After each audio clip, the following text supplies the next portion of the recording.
Okay. Hey everybody. Welcome to the HooperCast. It's Hi Connor and his he Dustin, and it is us, the HooperCast. Hi Dustin. Hey Hooper, how are you? I'm feeling giddy. I'm feeling giddy.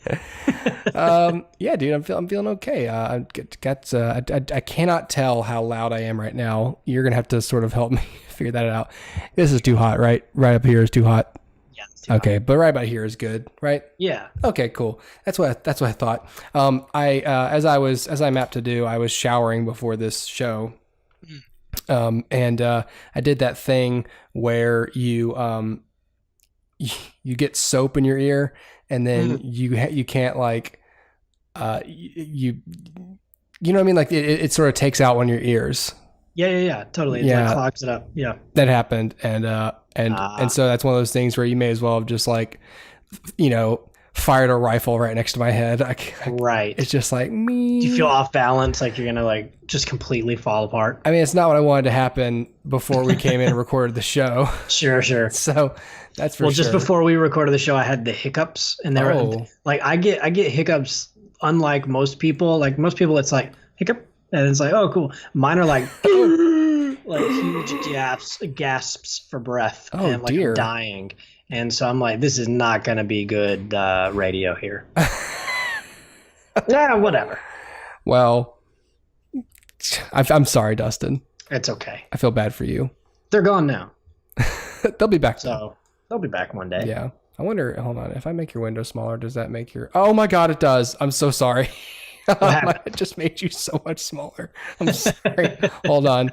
Wow. It responds directly to the size of this window in OBS. It doesn't even correctly assume that you would want to scale it like a normal program would. That's okay. That's okay. That's all right. That's fine.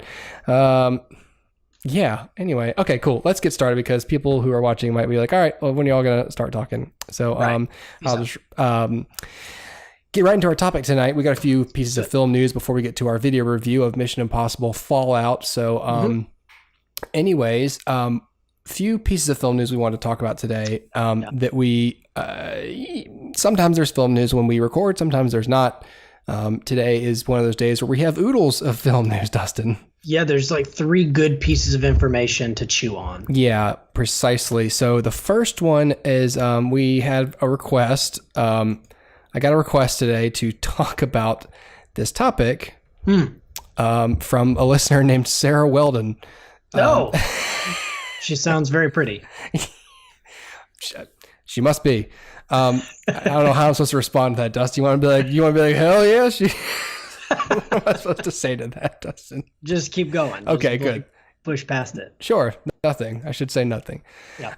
So this is in particular in reference to the whole Moviepass debacle, which if you didn't know, now how long has Moviepass been around, Dustin?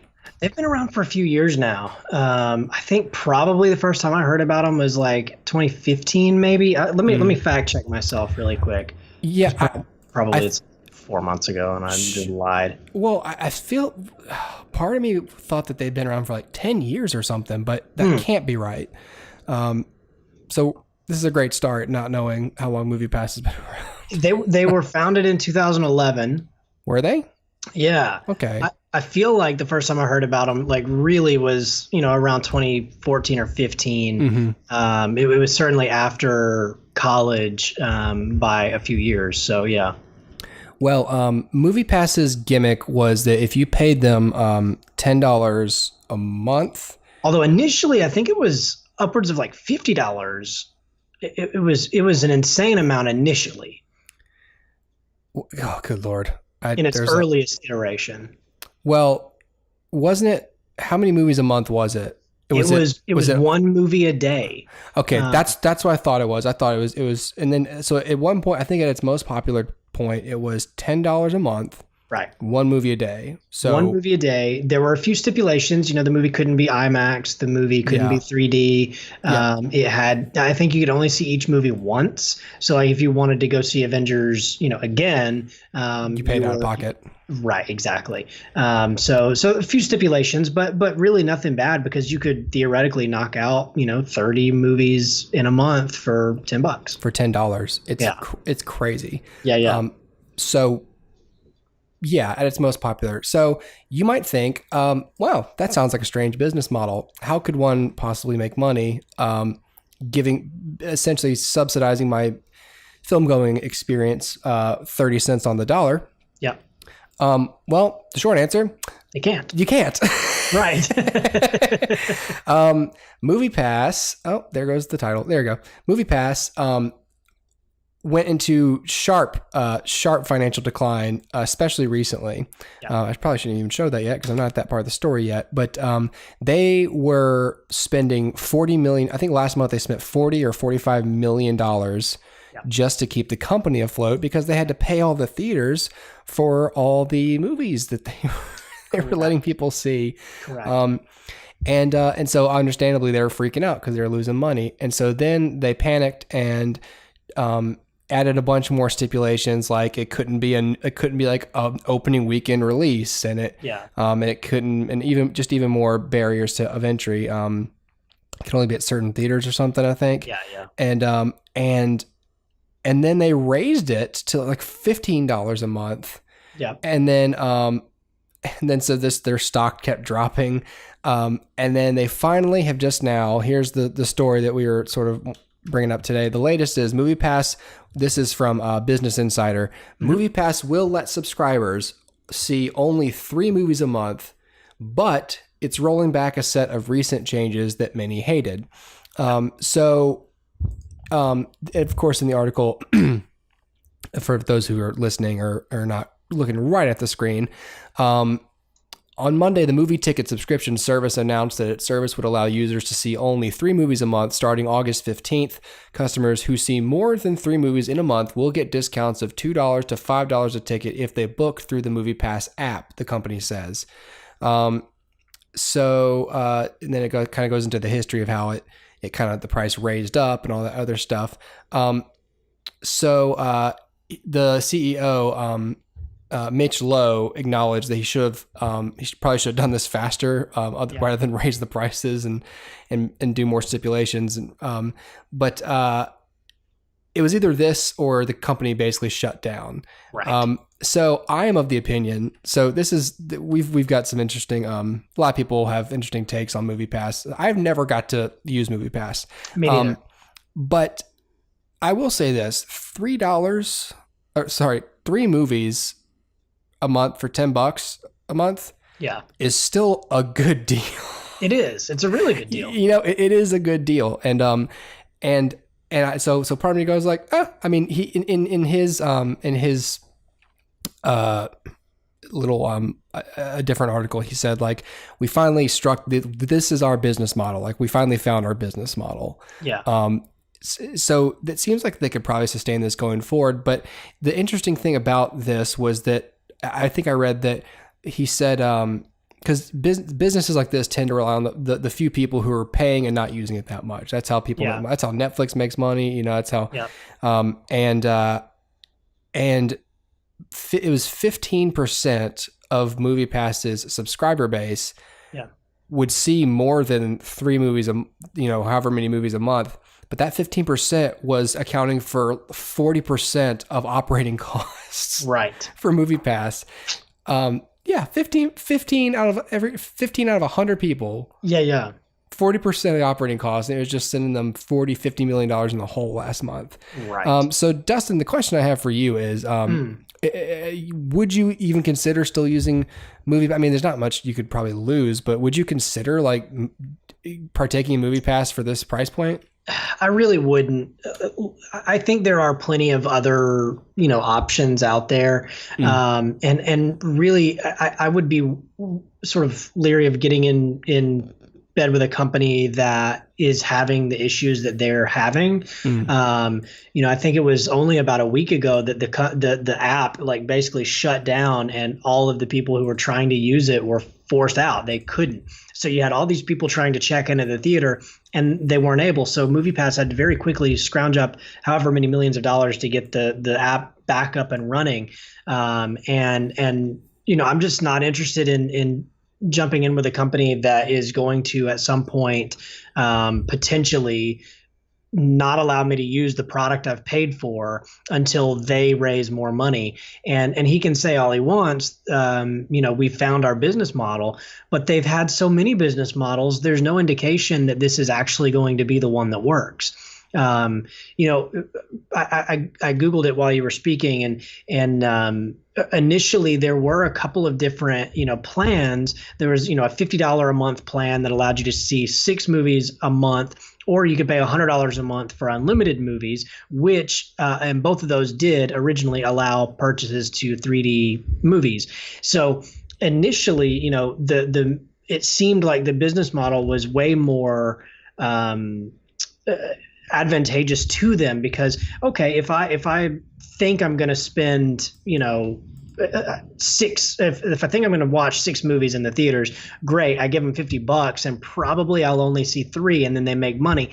And it just felt like that was probably what they should have stayed with. And to me, I think they got greedy and said, look, we need a larger market share, so let's lower the price so we get more users. And while that's great, the problem is that's not sustainable. And I think even this is not sustainable because, and I can really only speak for myself, and maybe the numbers disprove me, but if I'm spending $10 a month, I'm going to make sure, and I get 3 movies, I'm going to make sure I see 3 movies.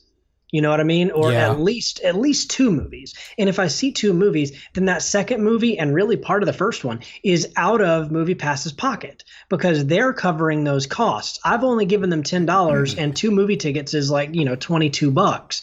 And so, or more depending on where you live. And so that's $12 coming right out of their pocket that they have to pay that I'm not paying. And so I just don't see how in the long run this can be viable, even at this rate, because I think, again, it only works if the majority of users don't see their allotted movies. And in fact, it really doesn't even work if they just see one. Like, you almost have to have a lot of users not seeing any. Because if they see one, then again, like if I went to my theater I think is like $13 for a movie ticket. And so the theater closest to me is a Regal, $13. And so it's like, okay, $13. Well, I've only paid Moviepass $10 and they're going to pay Regal $13. So they just lost $3. And all I saw was one movie. So it feels like, I know $3 doesn't sound like a lot, but if you get however many millions of users they have doing that, then you're losing millions of dollars every day. And that just doesn't make sense to me. I think they have to have, again, the numbers may disprove me, and granted, I'm not a market analyst, but I will say it seems like that $50 a month thing, although not affordable for for every person out there, and probably the majority of people wouldn't, and that's why they lowered the price. That's where they can make money.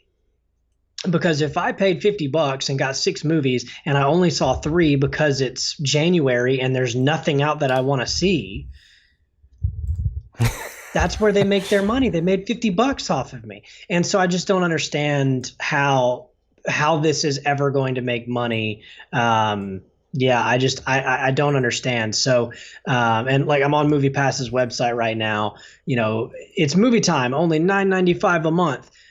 Great. But I just don't understand how that's possible. I mean, look, this is what their website says right now. Moviepass, $7.95 a month for 3 movies a month, or $9.95 a month. Enjoy a new movie every day, as if that's still an option. And I thought the whole thing was that's not an option anymore, which means they haven't updated their website. Which means if they haven't updated their website, but they've changed their business model, then there's something wrong right there. Right. So I just don't understand how this company thinks they're going to be a player. When they've proven time and time again that they can't get their business model right. And maybe this is the one, but I wouldn't jump in right now. I would wait a year and see how they're doing. I'm not going to say in a year they're not going to be here, but I think in a year they're certainly going to be a lot smaller than they are right now. I just don't see. I know people who have Moviepass and they've canceled it. They're just tired of the problem. Yeah, it's just like over and over. I think the last straw for a lot of people was they're at the movie theater. What was it last week when the app crashed? They're at the movie theater last week and they can't use the ticket that they've already purchased, so they had to buy it out of pocket, but they've already given Moviepass the money. So the problem, I think that turned so many people off. I know 3 people off the top of my head who have canceled their account there. So I think they're gonna feel this one. Yeah, this article. Come on now, just keep working. This article I have right now on CNN Media is where the CEO is saying, "Yeah, we now have the right model." Nothing's proven that. Yeah, exactly. Let's see. It says, where's there's a stock figure. Oh, yeah. The cash burn has taken its toll. Helios and Matheson, the parent company of Moviepass, has watched its stock fall 99% since last October. It was trading at about 7 cents per share Wednesday afternoon. Yep. Today. Yep. Goo. Yeah, it's nothing. It's going away. Look, if this were Shark Tank and they came to me and the CEO said, "Hey, look, we found the right business model," sure, my response would be, "Based on what? Theoretically, you found the right business model, but you have no sales to back it up." Sure, like you just announced it today. We found the right business model. It's still theoretical. Yeah, dude, I don't know what they're gonna. Does this? Hold on a second. Does this? I'm so confused at what this. I'm sorry. This is an audio thing. This has nothing to do with what you're saying. I'm sorry, Justin. No, it's all good. I'm turning my volume up, and I'm wondering if it's upping the volume of the mic. That wouldn't make any sense, but I don't know anything anymore. I don't know. The world is a crazy, uncertain place, full of right. The night. What's in the Game of Thrones? The night is dark and full of terrors. Yes. So is the business world, apparently. So. Right. Godspeed to Moviepass. I hope it works out. But I also don't care if it works out because it sounds like I'm listening to Business Wars. It's a podcast by Wondery. And they're talking about, there's a whole episode about Netflix versus Blockbuster. And it's crazy in retrospect when you hear like, whether it's the egos or just the incompetence or whatever. It was the same thing in that Steve Jobs book. By Walter Isaacson, the biography, and it was the same kind of deal where it's like, man, there's some wacky decisions that go into this kind of stuff, and you really are like 1 or 2 bad decisions away from tanking a company. Right, exactly. It's nuts. Yep, it's crazy. Yeah. Let me see. Okay. Here's an interesting comment on the live stream that we got from Harrison. He says, they must be doing something right, though. Alamo Drafthouse and AMC are following suit with similar models. It's the roughly, and then there's the figure about the 15% putting the financial strain on Moviepass. I saw some article about that. They call it the Moviepass effect. Like theater chains are themselves getting into this game. But isn't it easier when it's exclusive to your chain because it still brings you in to get like popcorn and concessions, right? I mean, it's right. I think Moviepass was pretty much like, we'll pay for your movies and we get nothing in return. Right. Well, and I would also point to something like, Regal,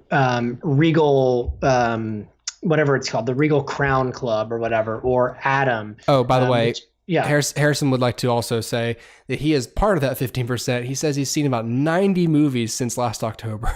Snap. Good on you, dude. Good on you. Yeah. Yeah. No, man. So I use Adam usually when I go to the theater because Adam is a great, it's basically just Fandango. It's like the new Fandango. And I think it's like, if you buy 4 tickets, your 5th one is free. So over full disclosure, Adam is not a sponsor of this podcast. Not a sponsor. They were going to sponsor us, and then we decided we didn't want to fill out tax information. But for all intents and purposes, we like Adam. We do. So that's usually, who I use, and I have Regal Crown Club, so I get the points and I can redeem that for free movies. That's how I saw Jurassic World for free. With Adam, I saw Teen Titans Go to the Movies for free. So I'm cool. seeing these free movies, right? Which, is great. But that's the thing is like, essentially, if AMC or Alamo Drafthouse, if they're, sort of aping that business model from Moviepass, it's certainly more advantageous for them because they've got more skin in the game. It's like, hey, essentially it's a glorified rewards program at that point. It's a subscription that you pay to the theater. The theater isn't so think about it like this, like Moviepass is here in between you and the theater. If the theater creates their own subscription model, then it's just you directly to them. And what you're doing is you're paying them and they're paying the studios, but they're paying the studios off the ticket cost anyway. Right. So really what they're doing is they're getting you in there more often because you have you're getting a deal, right? And then, well, you are, and then they they're paying their share to the studios directly, and it feels like it's way more advantageous for them at that point because not only are you in the door, and so you get all your concessions, you get whatever, but they also get this added, perk. And, I don't know all of the ins and outs of exhibitions, but I do know that the more traffic that, say, AMC drives to Avengers Infinity War, AMC certainly looks better to Disney. And that's sort of the long sort of plan for them is how can we look better to these studios so that we get better rates, so that we make more money, so that we make more money off concessions and everybody wins. And so, yeah, it essentially takes out the middleman. And so you get a good price, they get a good price because they're bringing more people in, so anyway, I think while they may be, pulling that same ish business model, there's way more in it for them to do that. With Moviepass, it's just a constant loss. Right. It's perpetual. Yeah, exactly. Okay. Well, like we said, Godspeed, Moviepass, and happy trails. There's another piece of film news we wanted to hit real quick. Probably briefly, just because we've already we this is more of a follow up to a situation, but we have last week we talked about the James Gunn situation, with him being fired from the third Guardians of the Galaxy movie, because of some tweets, and you said you have information, Dustin. You have. Yeah, so I'll back up just a tiny little bit. So ever since this started, Dave Bautista has been very vocal about, we need to rehire James Gunn. This isn't the movie I signed on for. He tweeted a few days ago, at the time of this recording, and said, I will fulfill my obligations, but it's nauseating to think that I'm working for these people that fired him and that, caved to this political, whatever. And so I forget his exact phrasing, whatever. But the point is, he's been very unhappy about it. His basic thing was rehire James Gunn, but at the same time it was, let's at least use his script, right? I don't want to, I'm not, it's not like I'm Dave Bautista, but sure. That'd be awesome if I was, though. That would be, wouldn't it? It would be. I think that's, at least I know that I was saying that same thing. Did we as a show come out with that consensus, Dustin? That I think so. If they're going to fire him, at least use.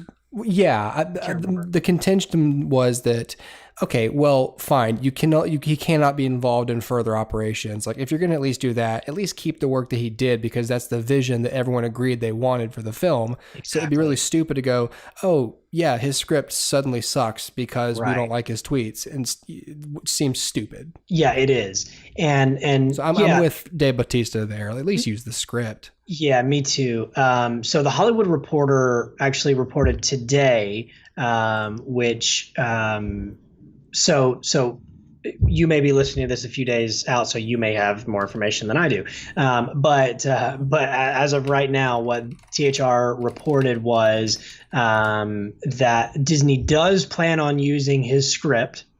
Oh, good. Good. So there is no plan currently to find a new writer or do anything different. It's just we're going to use that script, which is good.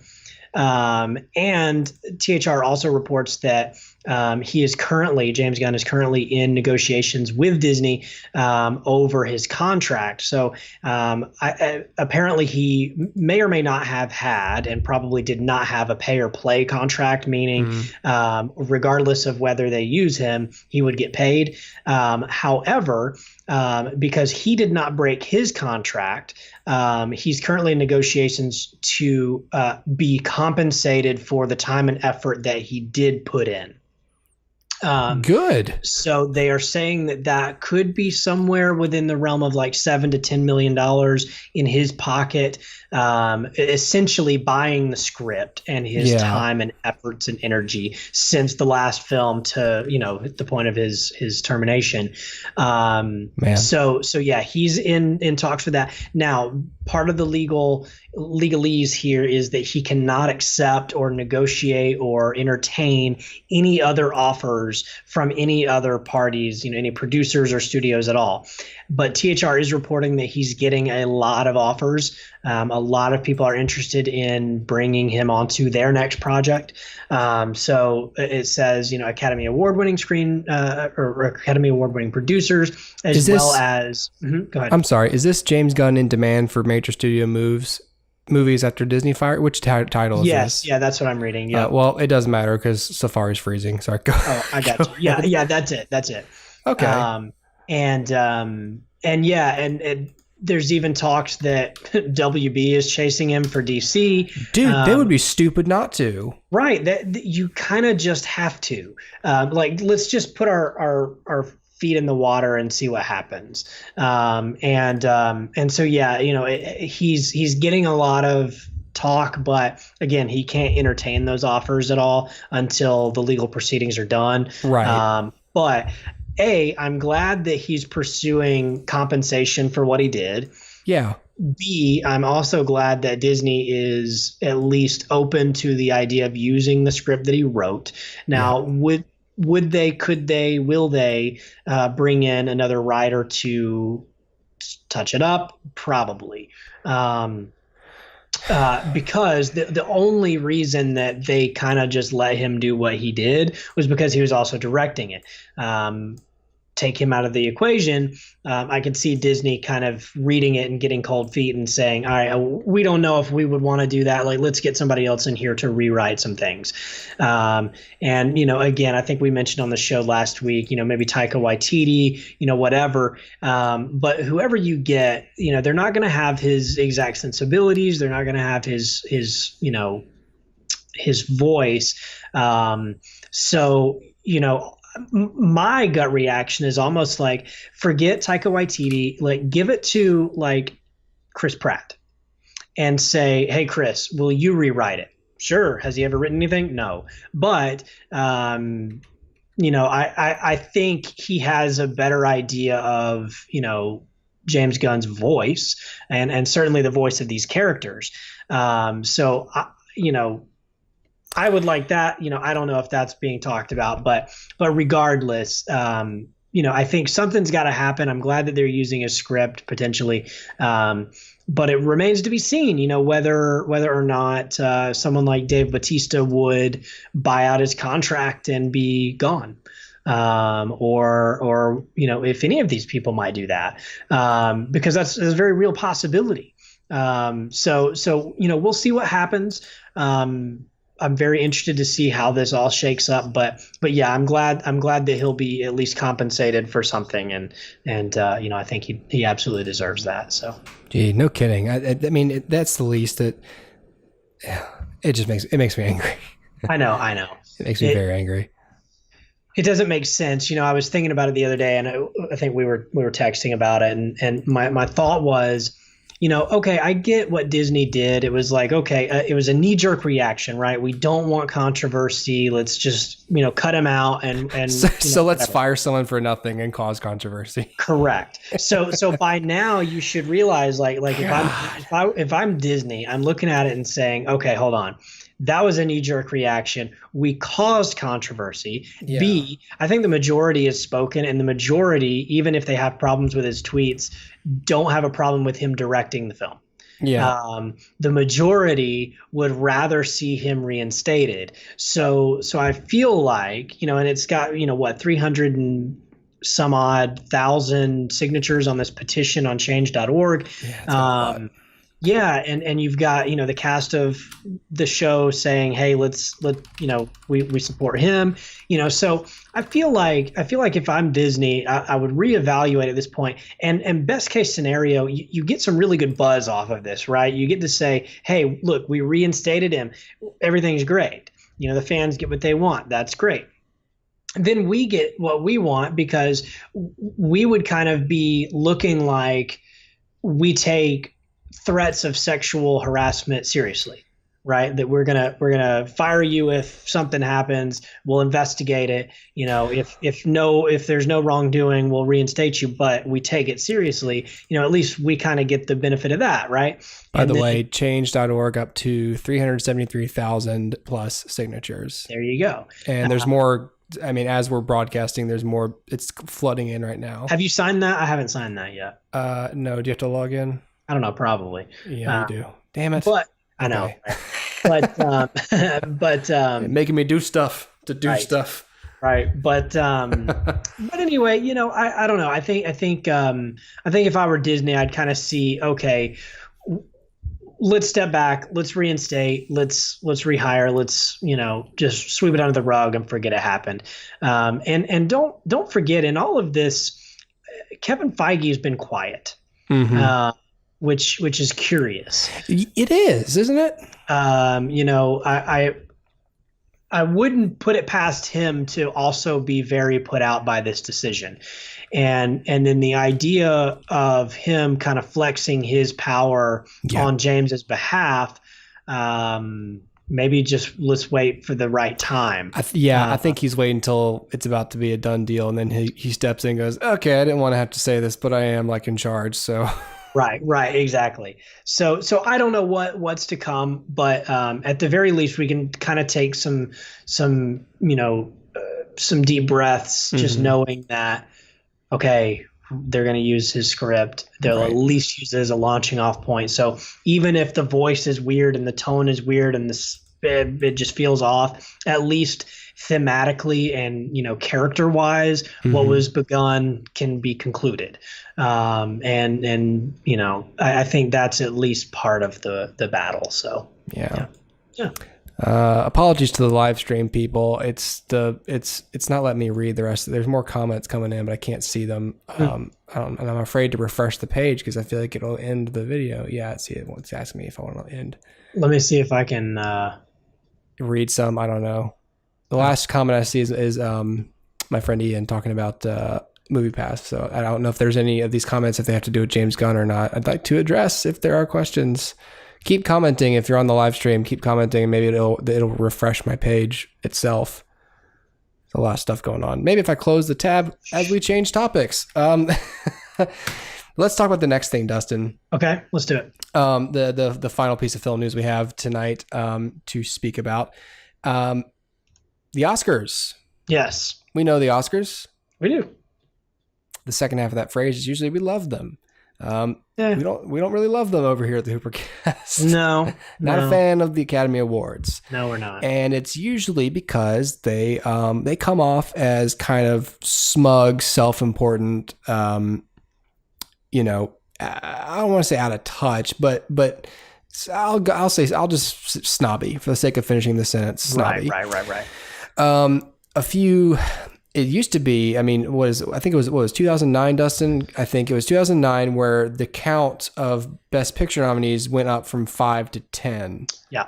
And this was in response to The Dark Knight. Was it in response to The Dark Knight, or was that just a coincidence? I think it was in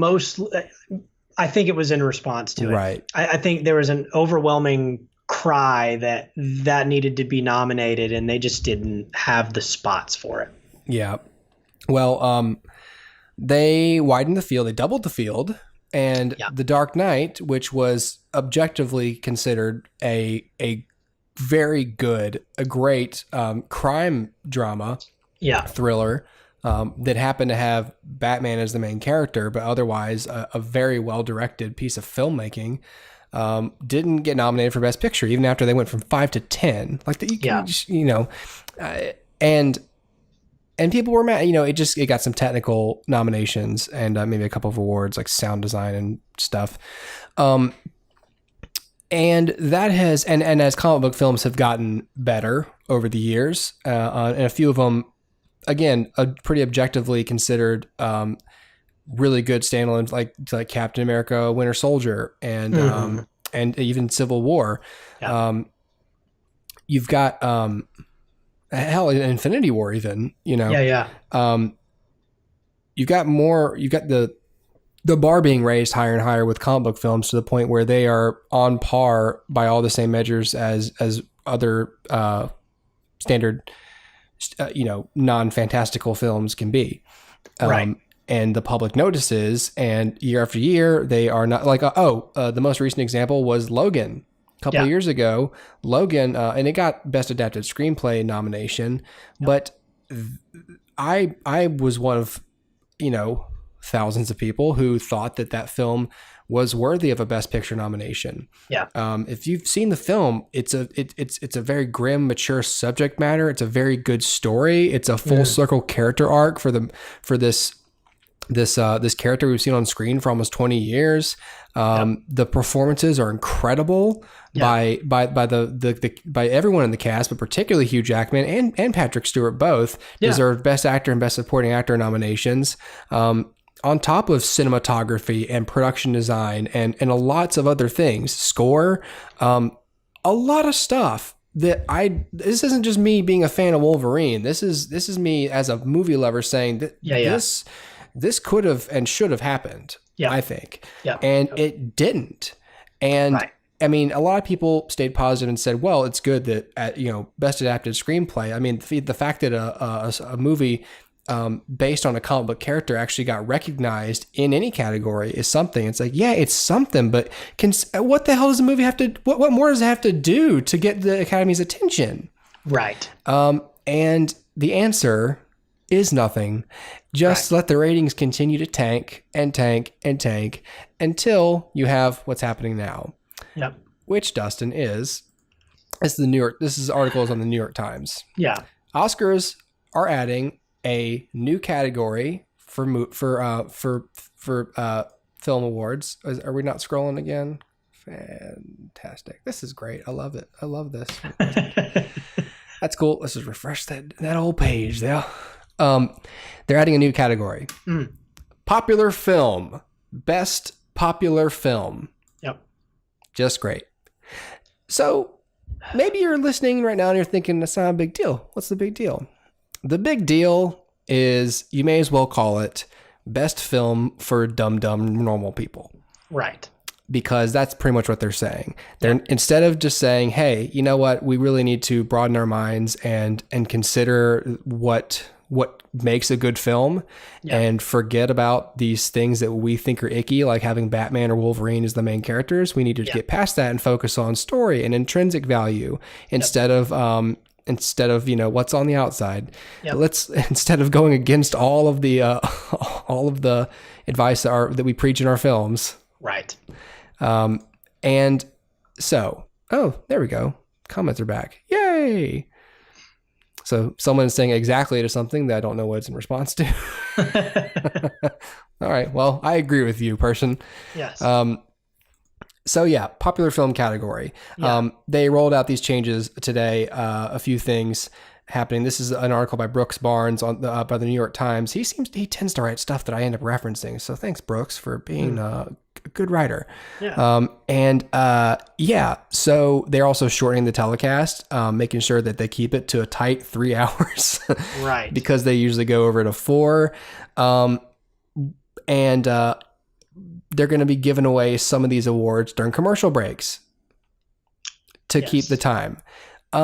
So just a little bit from the article here. It says, This could create problems for them that they don't already have. For instance, what if a movie many see as a legitimate Best Picture contender, the worldwide smash Black Panther, for instance, if that receives a nomination for the Populist Oscar, but not for overall Best Picture? Does that mean Black Panther and films like it are second-class citizens?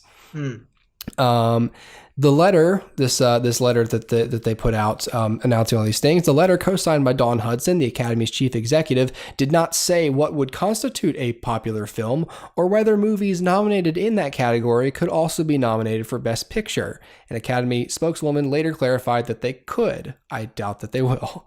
Right. Why create a whole new freaking category if you're going to have them nominated across categories? Right. The category will make its debut in the next Oscars ceremony, which will be held, it says February 24th, but I thought they moved that up to like February 3rd or something.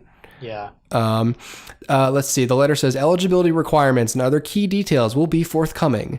The Academy did not respond to a request to interview Ms. Hudson or Mr. Bailey, who was reelected to a second one-year term as president at a board meeting on Tuesday night. Goes on to say, it did not say which categories could be edged aside. The most likely are the 3 Oscars presented for short films. Producers hired to shape the annual telecast have long pressed the Academy to reduce the number of awards presented on air, but Academy traditionalists always push back.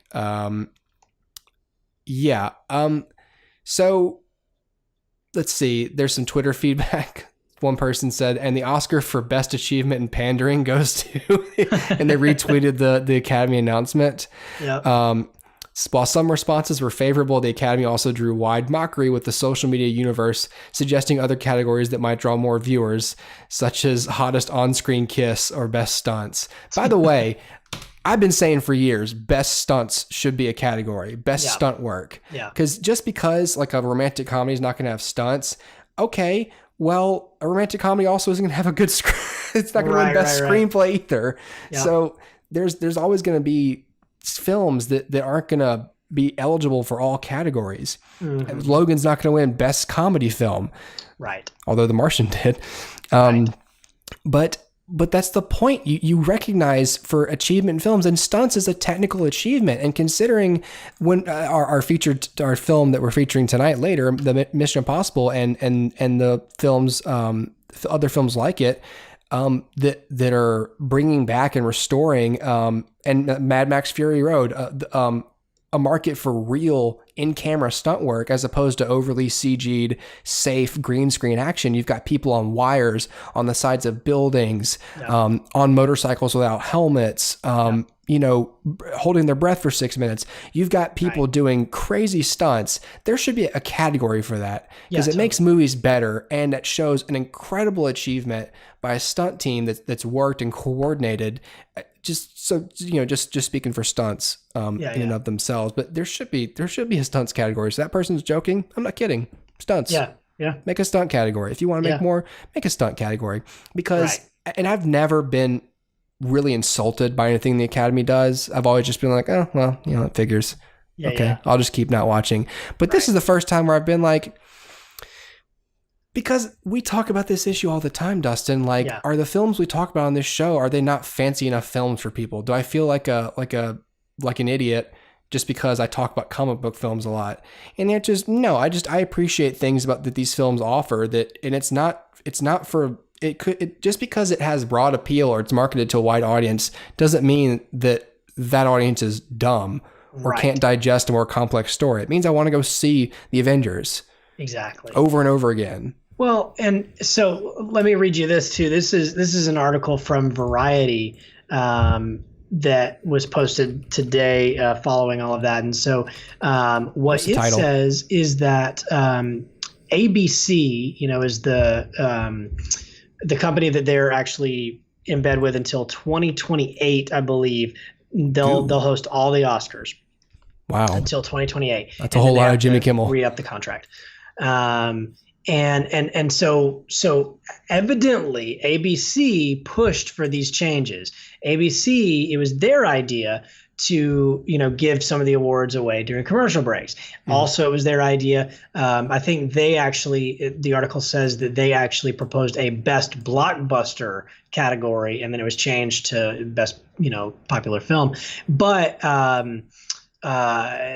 Yeah, but that adds such a level of complication for me because ABC is owned by Disney, and so it's almost self-serving for them to make those. Essentially, what it was they wanted to be able to say Avengers: Infinity War was an Academy Award-winning film, and so they thought the best way to do that is to say, "Hey, let's do Best Blockbuster," and then boom, you got it.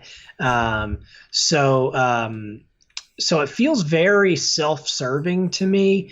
At the very least, Disney's like, hey, let's get the Avengers or these Marvel movies in there, or the Star Wars movies or whatever. Because and I guarantee you, if one of these Star Wars movies wins best popular film, I'm done, officially done.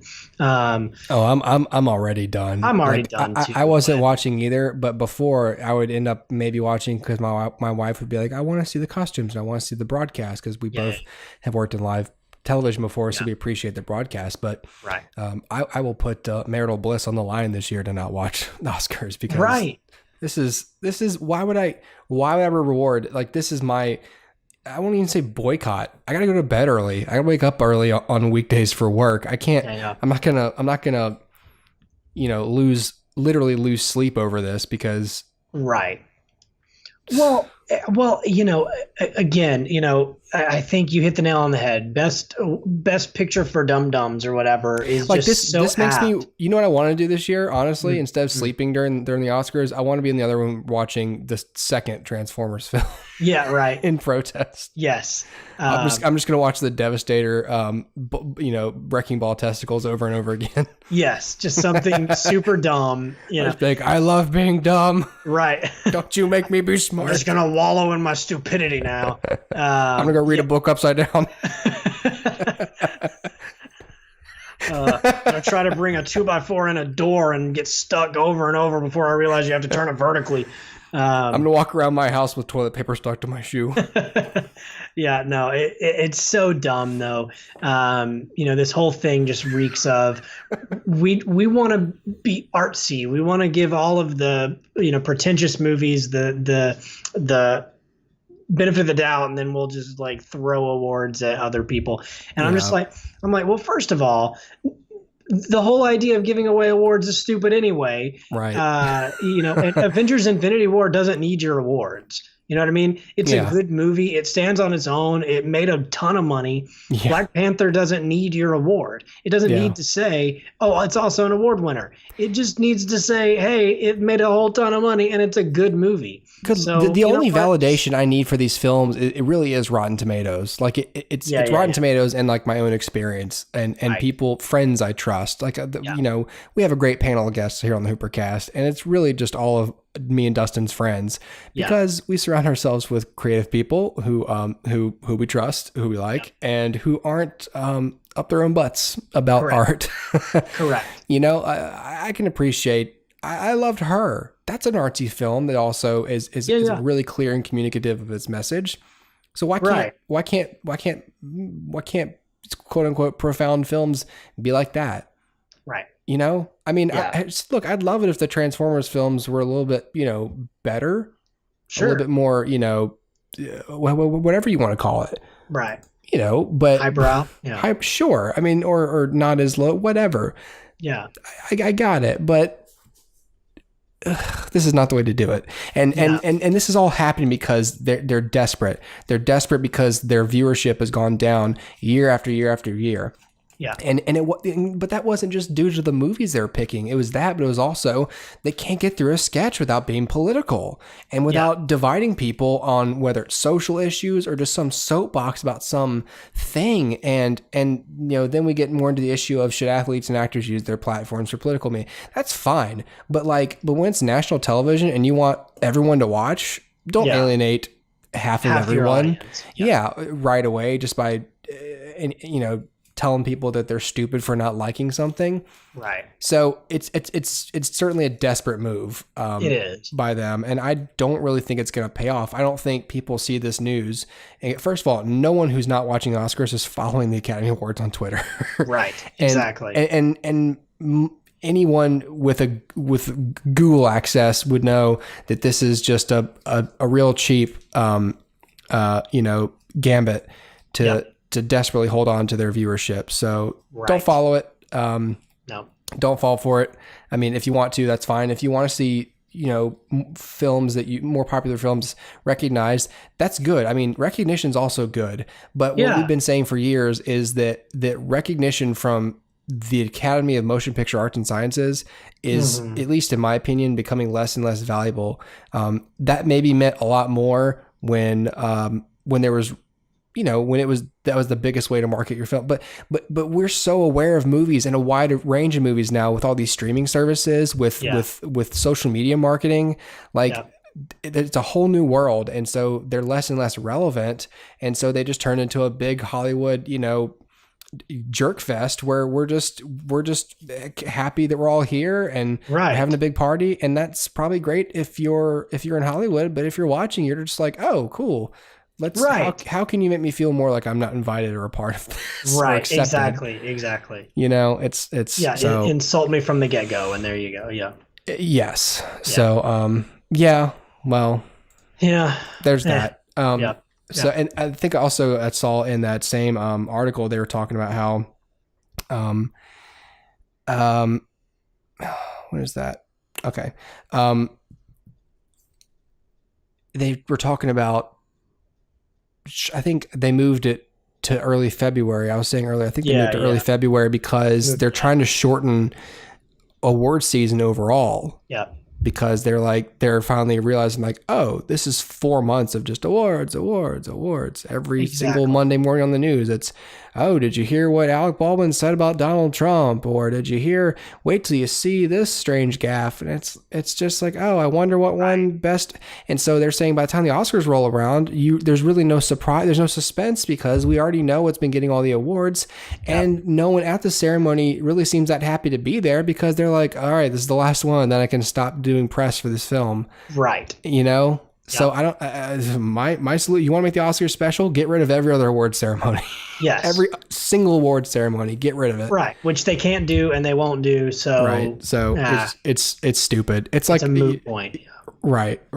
So, okay. Well, yeah. Oh boy. Right. Good Lord. I'm still sorry. There's texts coming into my phone about the show, but they're all late, weird texts. Probably happened while it was glitching, so I hope people can still watch it. Okay, cool. Ian says he's got a friend who's a stunt man. He agrees on the stunt category. And let me just also throw this in there really quickly, then we'll move on about how insulting it is to throw some of these categories in during commercial breaks. It's like, hey, how do you pick who you're doing that to? Right. And B, that's so insulting because it's going to be like the foreign short film category, and it's so insulting. Like these people came from half a world away to be a part of this thing, and you're not even going to televise their award. Oh, good Lord. What if they cut the death reel? What if they put that during commercials? Right. Yeah. And honestly, they're going to,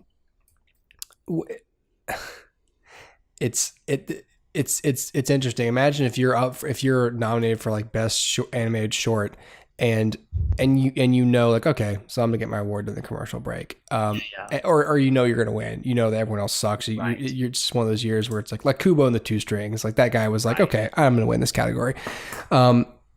Imagine you have to still sit through a 3-hour ceremony and you can't even go on national television and thank your wife or your mom or your agent, your producers. You can't thank your producing partner. You can't thank anyone. You go up there and maybe you thank them in front. Maybe, do they even let you do a speech? I mean, if you got to get through a couple of awards during a 3-minute commercial break, right? Do you even get to talk? No, it's such a dumb move. Ugh. Just leave it as it is and just loosen up on your tight fist of who gets into the best picture category. Yeah, just be open minded to it, and then you're done. That's all it takes. Yeah, man, it's nuts. I'm frustrated by it. I know.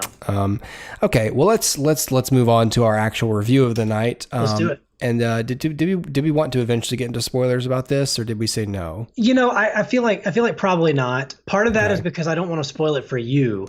But don't worry about me. Okay, but also I think this is one of those movies that's best served cold. Like don't go in knowing everything. Okay. Yeah. Well, then hell, we've been talking for about an hour. You want to just you want to go to the jump? Yeah, let's go ahead and jump. Let's do that. So guys, we're gonna end the live stream now. We had a healthy discussion there about these issues, so we hope you enjoyed it, and we hope you enjoyed commenting in and having your comments read by us. So anyway, if you're watching this on the live stream, we do have a YouTube channel, HooperCast. We do this show every week. It's roughly this length, but also not. It's very wildly in length, depending on what me and Dustin have going on.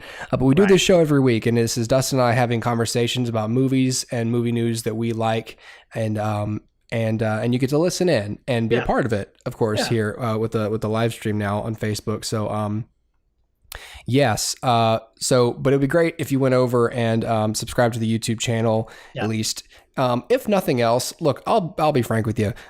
We put these videos up to YouTube or up to Facebook as well, and obviously you're watching it live. So, but the whole show is going to be on YouTube, but it'd be great if you helped us get our numbers up, because if we got them up high enough, we could actually monetize the channel again and make a little bit of scratch off these videos. So, it'd be great if you Google Docs offline has crashed. I don't care. Can you tell me that later? I'm in the middle of talking about this. Tell me some stuff I don't need to know right now. Yeah. It's just like tapping me on the shoulder, like, "Oh, excuse me, did you know that your Google Docs are gone? I just need to tell you about your Google Docs. Get out of here. I don't need you right now." Right. Anyways, so that's the skinny on all our stuff. You can also, who is that? I can't tell whose icon that is in the chat. How mysterious. Anyway, Dustin, it's pretty cool. If you're looking at the chat right now, right? I am. Check out this kick-ass Thanos. I updated the podcast. It'll pop up in just a second. I made him glow. This Thanos Infinity Gauntlet, full of all the podcast platforms we're available on.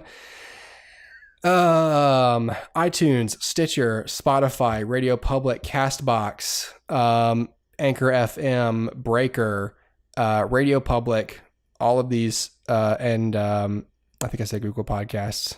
Anyways, all of those platforms were available on. To listen to, so you can subscribe there. But the YouTube channel is going to have this video element, and once we get off of the stream, the sync will be a little better. So there you go. I see the. You see it? Isn't it cool? Yeah, I did a little work on that. I'm pretty proud of myself there. Quick hello to John. Thank you for joining. Thanks for joining at the end again, John. and right, he always catches us right at the end. Hey, you guys, what a miss! And my Aunt Sheila's in there too. Hey, Aunt Sheila. That's whose picture I saw. Yeah, she says she agrees about the politicking in Hollywood. It's a lot of self-serving stuff going on. Sure. So Yeah. Crap. Now I feel bad for getting off. I know. Now that we have people watching, it's like, we're gonna be done. Oh, I don't know. What do you want to do, Dustin? You want to stay on this thing a little longer? We can stay on a little bit longer and talk about. I know we want to talk about Mission Impossible Fallout, which is in theaters now. But then, do you want to warm up by talking about the first two films? Yeah, I was gonna say. I know you just recently rewatched both of them. I rewatched Rogue Nation just yesterday, actually, and so we could probably talk about that for a minute. Hang on, if I could find the slideshow, there we go. Look at that. Everything is possible with Barbie. Okay. Did you say everything's possible with Barbie? No. You have a daughter. I do have a daughter. I don't have Barbies, but I do have a daughter. My daughter and I have been. Sorry, let me put up the. Oh wow, this doesn't really work if I don't have. Sorry, I had to try and get that up while I do other stuff. My daughter and I have been trying to. As you may have known as if you're a podcast viewer or listener of this show, having trouble getting her to stay in bed at night. But I've had her. She has not been popping up for this whole show, so I think I've been successful because I've been trying to give her one-on-one time, like a good parent would do, instead of telling her to go away. while I'm doing my internet show. Yeah, right. Go away. I'm working. Yeah, go away. Daddy's busy being internet not famous. But I've started watching like a 22-minute episode with her at night, just one-on-one time. Yeah. So the other night, I was like, oh, we're gonna watch. Oh, we'll watch 72 Dangerous Animals on Netflix because she can learn about some, and it's. Sure. I think she said something like, "That's good. Those always make me sleepy." I was like, "That's just a great backhanded compliment because I think they're interesting." But fine, the whole point is to get you tired, ready for bed. So that's fine. You can do that. Sure. So I finally was like, okay, let's watch it. And so we start the episode, and it's about jaguars. Like, okay, cool, jaguar. I don't care about the damn Dougal dogs. Dougal dogs. I don't care about them doodle dogs. Oh man, it's so distracting. It's more distracting than there's so many screens over here that have to do with the live stream and the latency that I've gotten used to, but I'm not prepared for the constant Google Doc Chiron running across my computer. Right. So yeah, we start watching the episode and it begins with a reenactment of an attack on a 4-year-old girl. Oh no! My 4-year-old daughter's watching this thing where a jaguar runs up on a 4-year-old girl skipping rocks in a lake and just bites right into her head, just right through her skull, and is trying to eat her.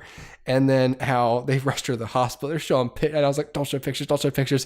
Funk, pictures. Just like this little girl like frowning with like a bloody skull. And I was just like, I'm sitting here like, well, I'm thinking, I'm going to wait this out. I'm just going to wait this out. We're going to get to the jaguar, like, killing another animal instead of a human. Oh no.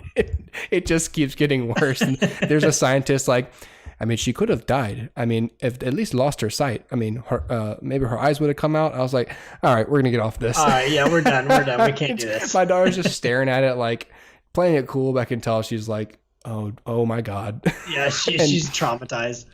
So I was like, okay, let's watch Transformers Prime instead. We've been watching Transformers Prime. There you go. And when we started Transformers Prime, one of the cars, I forgot who it is. Anyway, they're patrolling the desert for Energon, and when the Transformers are vehicles, there's no one in the car, and so this Camaro voiced by Dwayne Johnson is going through the desert. And he's going, and my daughter, the first thing she said was, he's driving really fast, Daddy. He's driving too fast. He needs to slow down. And then it zooms in closer to clue you in that this is an Autobot. This isn't like a guy in a Camaro. Yeah, and so there's no driver. She's like, oh, there's nobody driving. There's nobody driving and they're going to Daddy. It's like, you can't win for losing. This is great. Yeah. Yeah. Anyways, okay, let's talk a little bit about Mission Impossible 4 and 5. Okay. Sure. Yeah, as you said, I recently have rewatched both of these movies. I own Ghost Protocol, and so I knew we'd be talking about Mission Impossible 6 coming up, so I thought, well, let me refresh Ghost Protocol since I own it on Blu-ray, and I'm already trying to watch my own the movies I own anyways. So I rewatched Ghost Protocol, and so here's the little slideshow from it. So this was the first one. I think Mission Impossible 6 was 2006, and so this one was like 5 years later. This is 2011. Yeah. And so a lot of people, you may have remembered this as the film where Tom Cruise literally climbed the outside of the tallest building in the world, the Burj Khalifa in Dubai. So I've mixed in some pictures here of the crew accomplishing some of the more technical aspects of the film, because it's important to see. So that picture of I'm gonna see if my pause button works here, because it's supposed to. So I'm gonna pause it on this picture of Tom Cruise and Jeremy Renner on the side of the Burj Khalifa. So I knew that Tom Cruise climbed the outside of the building. Yeah. But in the shot where Jeremy Renner, where Tom kind of falls out, doesn't quite make it back in the window, and then Renner grabs him, and he's hanging out the side of the building. I was like, okay, well that was probably, now that the other actors are involved, they're on a stage. Sure. I saw a special feature. Nope, Renner's up there too. Oh my gosh. He's actually leaning out of the building. You know, obviously he's strapped down, and Paula Patton's really is holding his ankle, but she's strapped down. She's like chained to the floor or something. Nope. And Tom Cruise is literally upside down. See, not only is he outside the building, you can see this picture, right? Yes, not only is he outside the building climbing all day anyways, for like I think 2 months is how long it took to film all this. Yeah. But now in this shot, he's hanging upside down. Oh gosh. Like, just imagine, like, okay, there's nothing in my pocket, right? There's no coins or keys. Right. Oh my gosh. Go through some guy's head. Dude. Yeah, but like, just so I talk about stunt work in movies. How can you look at that and go, yep, this doesn't deserve a category? Right, exactly. This is so awesome. Oh, well, anyway. and that's probably my favorite thing about these movies on a whole is that they are phenomenal action movies that actually do real things in camera. You know, so often these days movies are just filled with CGI, and there's a little bit, you know, to augment things here and there. But these movies here are so real. Part of that is probably because Tom Cruise is an actual maniac, but he's a crazy person. Yeah, he's absolutely for sure. Crazy. But like you have to give him this, right? Like, not only is he a good actor, like I think he's a good actor, but I also think he's so committed to giving you a good show. That he's going to do what it takes to make it believable. And sometimes CG, no matter how good it is, just isn't believable. It doesn't have that weight. And then, you know, but if you're actually upside down hanging out of the world's tallest building, like, I could buy it. So hats off to Tom Cruise, like, good on you. Yeah, Tom Cruise even said, like, I was watching the special features for these, and he said, I want people to be able to, like, look at this movie, and just any movie years down the road and still enjoy it. And one of the ways that you do that is you really create a memorable experience, but you also have the added mystique of this is really happening. These people are really doing these things. Exactly. And especially in an age where more, you know, it's easier and easier just to do everything in post and special effects. Yeah. It's a lot more. So there's a lot more of a market. It's a lot more exciting for an actor to be able to do their own stuff. So, I mean, as crazy of a guy and possibly a party to strange crimes by the Church of Scientology. I'm saying possibly. I'm not trying to imply probably. I really do mean possibly, because sure. we don't know anything. I know Scientologists and the church and David Miscavige are all messed up human beings, allegedly. But and Tom Cruise may or may not know about some shady stuff. But I'm not judging that. I'm judging as an actor, producer, as a filmmaker. Yeah. Tom Cruise is it. He is the guy. I think he's the closest thing we have to the Hollywood movie star. He's the American Jackie Chan. Yeah, absolutely. Like, in terms of, like, people doing their own stunts, like, you know, Tom Cruise isn't, you know, doing, you know, I mean, different kinds of stunts. You know, Jackie Chan did all kinds of crazy physical stuff, but it's the same principle. This dude's breaking ankles and continuing to shoot the movie. Yeah. There's just a few technical pictures here, you know, of the dust storm that they went to, the efforts of creating. Yeah. Just insane stuff. How far the crew went on this film, and not only that, but I think the film is also just a good film, a great. I mean, I gave this film a 3.5 star. Yeah. I think the direction's really great. I think the stunt work's obviously amazing. The action sequences, the score is really good. Yeah. If this film is weak anywhere, it's probably a little weak on the side characters. The Paula Patton character. Mm-hmm. I think on a second, you know, I would say second, but I'm gonna call this my second viewing. It's not, but I'm gonna call it, you know, upon this viewing, it became clear to me, like, I thought she was way better written in hindsight, but now that I've seen it again, there's not much to her character. Sure. Sure. You know, I realized on this viewing how much she actually messes up and puts the plan in jeopardy. You know, I don't think that was purposeful. It was just like, maybe she's still kind of a rookie, kind of nervous. It would have made a little more sense if she was in the 5th movie and was more sure of herself, like had an arc. And I think maybe she did, but she came off as like, not having the nerve for the job. Right. And in hindsight, it's like, oh, that's kind of a disservice to the female lead here, or the female ensemble character. Sure. And, I haven't seen this one in a little while. I did refresh with Rogue Nation, but I didn't go back to Ghost Protocol. And so I haven't seen this in probably a year or 2 years. Yeah. And so yeah, I think it'd be interesting to rewatch it, through that lens for sure. But I do remember this being a whole heck of a lot of fun. I'm a sucker for these movies anyway. I'd give it 4 stars. I think that there's a lot of really memorable things here, not just hanging out of the building, but also, the dust storm. There's just a lot of really fun stuff here. Yeah. And this is actually directed by Brad Bird. This was his first live action film, I believe. I think it was. And you're talking about memorable sequences, even the end with them in that sort of car manufacturing. The parking garage. Every single time that this movie did something to defy my expectations, and even that scene, it does it plenty of times. Yeah. He's about to grab the case and then something happens, but not just like, oh, I tripped or I kicked or someone kicked it away and now it's out of view again. Like a platform would move because a car is being built or something, which that happened in Minority Report too. Tom Cruise has to stay away from cars being built. I know, right?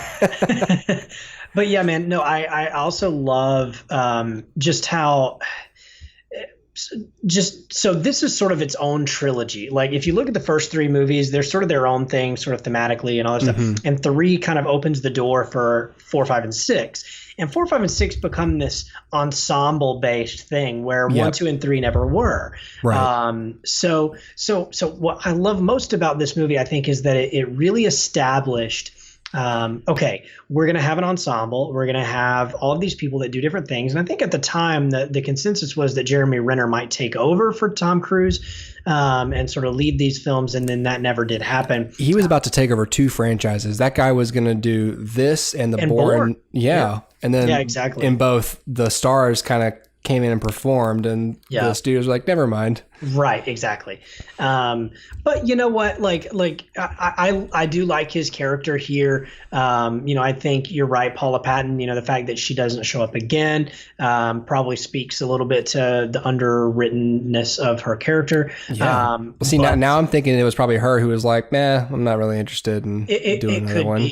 It could be. I don't know the story behind that, but I do know that, this is really where we get some good meat and potatoes with Benji, with Simon Pegg's character. Whereas he was introduced in 3 as sort of an office guy, we get to see him now in the field.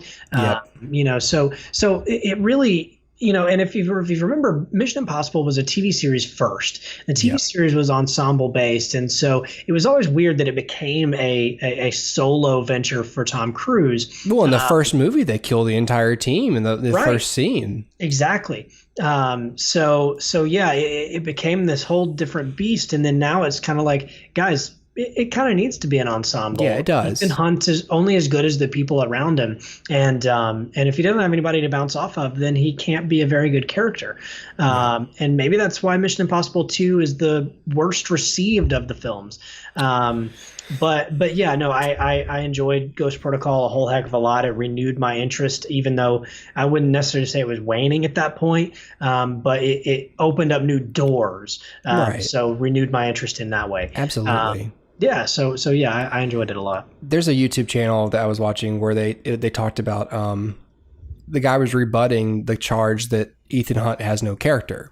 And he says, and whether he was kind of being satirical, but he clearly thought about it. He was like, he is Tom Cruise at every stage of his career. Like in the first Mission Impossible, he's Tom Cruise in 1996. He's this young hotshot, top of his game, it guy. And in the second movie was it 2000? I think 2000. He's Tom Cruise in the year 2000. He's an unstoppable god. He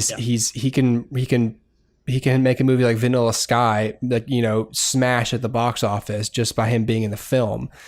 He can do anything. He can do no wrong in the box office. Sure. Long hair, Tom Cruise. And then in the third movie in 2006, this is the Katie Holmes era, where he was trying to just like Ethan Hunt, he was trying to convince everybody that he's a regular guy. He's a family man. He can settle down. He's got a daughter and all this. And so now we've got Ghost Protocol, which is Tom Cruise in 2011. This is post Katie Holmes. And this is where people are starting to catch on that Tom Cruise might be a crazy person. Yeah. He might be a crazy person who is totally obsessed with his job, and he is 100% committed, body and soul, to delivering on his objective, just like Ethan Hunt in this film. And as these films go on, it's more and more apparent that he is this obsessive personality who is hyper good at what he does for a living, but can clearly not maintain interpersonal relationships with people. Right. I saw that analysis and I was like, wow. So credit goes to Patrick H. Willems, that YouTube channel, even though he says some other insufferable things that I find stupid, but that, I can't remember what he said. I don't know. It was something dumb. It was something kind of along the lines of this Oscar category stuff. It was like, oh, come on, dude, don't be a jerk. Right.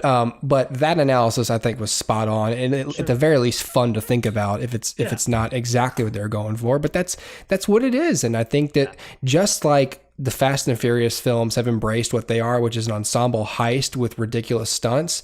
By the way, lots of those practical, not not turning a torpedo with your bare hands or anything, but but a lot of wire work and wrecking cars and stuff. So just like that franchise became self-aware, maybe not Mission itself, but Mission was always good, but Tom Cruise became self-aware and was like, okay, this is who I am, and that's okay. I embrace it, and it makes for a great product, so let's go make some movies. Yep. And I respect the hell out of him just for his commitment to what he does, because it's crazy. Yeah, totally. It's crazy. He's crazy. In the best way. Yep. So yeah. So Hooper, do you want to go ahead and do the jump, and then we'll talk about 5 and 6 as sort of a piece, together? Or do you want to go ahead and talk about 5 a little bit? I don't know. What do you think we ought to do? Either way. Your call. Let's talk about 5 a little bit. Okay, let's talk about 5. Yeah. So you said you saw this, like a couple of days before you saw, or wait, a couple of days ago. Yeah, just a couple days ago. Yeah. I saw Fallout before I rewatched Rogue Nation. Okay. So the reason for that, so Rogue Nation and Fallout are the first 2 films in the franchise to be directed by the same director. Yes. There's always been a different director, movie to movie, and then Christopher McQuarrie shows up and does Rogue Nation. Turns out a really, really solid film, and then they bring him back for Fallout. They also bring back the villain, and pretty much the whole, IMF team. So what you have is essentially a 2-part story that we didn't know was a 2-parter. So yeah, Rogue Nation came out in 2015. I don't remember if we reviewed it on the show. I don't think we did.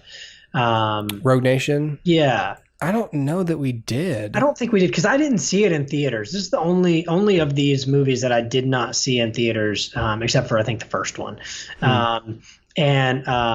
So yeah. So here's the basic story. There is an anti-IMF. It's a group of people. They call themselves the Syndicate. They are trained to be as equally cunning and brutal as the IMF. However, they have nefarious goals. So Tom Cruise, I call him Tom Cruise. So Ethan, he is right. So Ethan Hunt has been disavowed by his government, and the IMF has actually been dissolved into the CIA. And so because he cannot return home, he has to stop the Syndicate by himself without help from his team. Now he does eventually recruit his team, who give their time to him just because they're his team. And so it does become an ensemble piece, which is great, which is what it needed to be, what I loved about the last film. So it kept that going, and overall it became, a really solid action movie that had all the spectacle that you'd come to expect from these movies, and sort of dialed it all up to some insane degree, because you're probably like, well, like how do you do better than, hanging out at the side of the world's tallest building? Well, you jump on the side of a plane that's taking off. You submerge yourself in water for 6 minutes. You do these things that will stick with you. Crazy motorcycle chase where Tom Cruise really is riding at breakneck speed without a helmet. Yep. I got this picture held right here. Like these pyrotechnics, these people flying off the bikes behind him. Weaving out of, some of these cars are fake, obviously, for safety reasons, but but you were so in the action, just seeing him following this camera car and leaning to where his knee is touching the pavement. And you see the look on his face, like that focus, the ability to act under those circumstances. While you're being hyper vigilant physically is insane. It's absolutely insane. The film also introduces Rebecca Ferguson's character Ilsa Faust. Ilsa Faust is a disavowed MI6 agent, and so she's sort of a big question mark for, I'd say, the majority of the film. And then it's really